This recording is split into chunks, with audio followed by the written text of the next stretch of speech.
You're listening to DumbTalk Podcasts. Hello, everybody. Welcome to DumbTalk Daily EP1. I'm James. So this is going to be like a shortened. This is going to be under the same podcast, DumbTalk Podcast, but this is going to be a shortened edition where maybe we're just going to brief over current events or find something interesting. But it'll be by either myself or Sandy, but it could also be both of us, so probably like on the weekends it'll probably be both of us, but we just want to test this out, see how everything goes. So today on July 4th, of course, for Independence Day, we're just going to be talking about America. So really quickly, this is going to be maybe like a 5-minute podcast just to kind of test the waters. A home, we all have goals.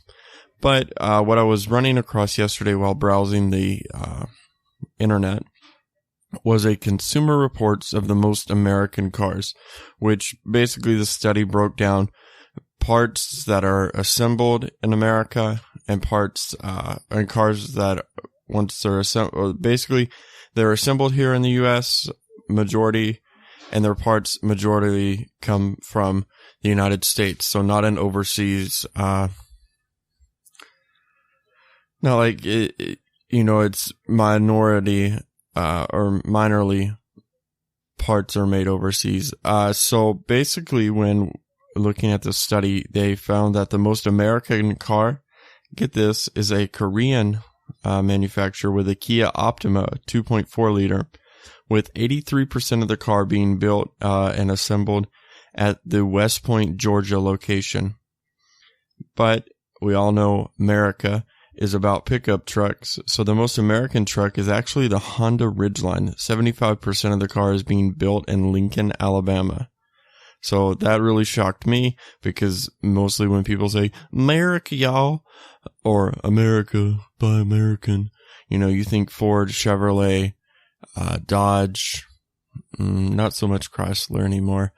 But those three are usually the ones that are, consumed to be, or considered to be American.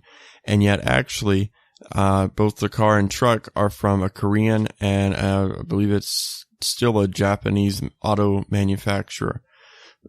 But we also know that moms love minivans. So the most American minivan is the Honda Odyssey, with 75% of its sourced domestically and built in Lincoln, Alabama as well. So the Honda Ridgeline and the Honda Odyssey are probably made in the same facility, and yet they have the most American cars. Now, before we move on, what I want to say is that automobiles of all shapes and sizes are all good for something or another.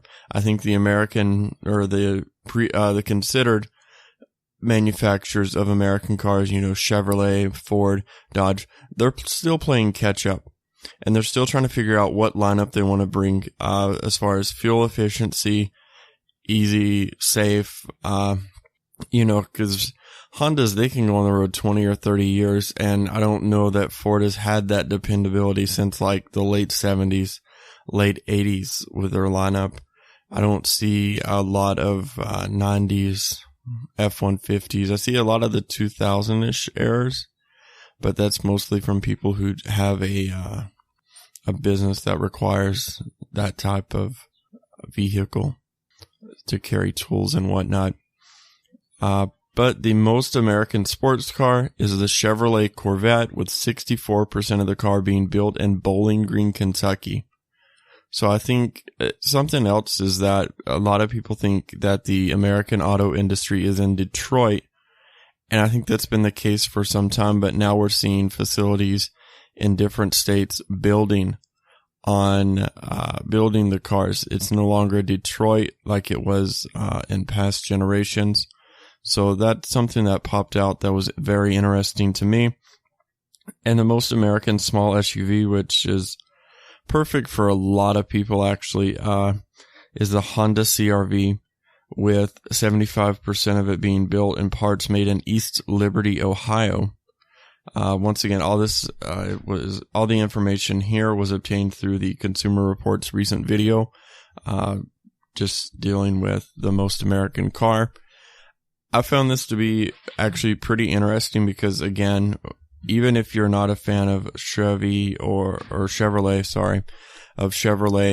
Dodge, or Ford, you really do think that they are what the American auto industry is, and now it's proving to be very much different when it's Kia, which I believe is a Korean auto manufacturer. I believe they also make Hyundais. And then also Honda is, I believe known to be Japanese auto manufacturer. The same with Toyota. Actually, I'm really surprised Toyota didn't make the list once I discovered that Chevy, Ford, and Dodge weren't the top auto, or wasn't the most American. So that was really shocking to me as far as just because I had a preconceived idea that it was going to be Dodge, Ford, and Chevy like most Americans, but I think this just shows that, again, we're very diverse as far as in America, and people's tastes have changed. No longer is it about certain brands. For me, I was a long-time Honda guy, and now I'm really impressed with the Hyundais, which is a Korean auto manufacturer. I believe they're in South Korea. They have wonderful cars, and I really feel safe and enjoy all the features that it comes with. That being said, that's probably going to wrap up this first episode of DumbTalk Daily. I look forward to doing many more of these with you. So if you do have any questions, again, feel free to email us at dumbtalk@dumbtalkpodcast.com. We're also on iTunes, Stitcher, TuneIn, Google Play, through Spreaker or the Blueberry Podcast Directory. You can find us at all those locations, and of course you can listen to the audio on YouTube. That's going to be it. Once again, DumbTalk Daily, episode 1's in the books. I've been James. Thank you for listening. Have a wonderful evening.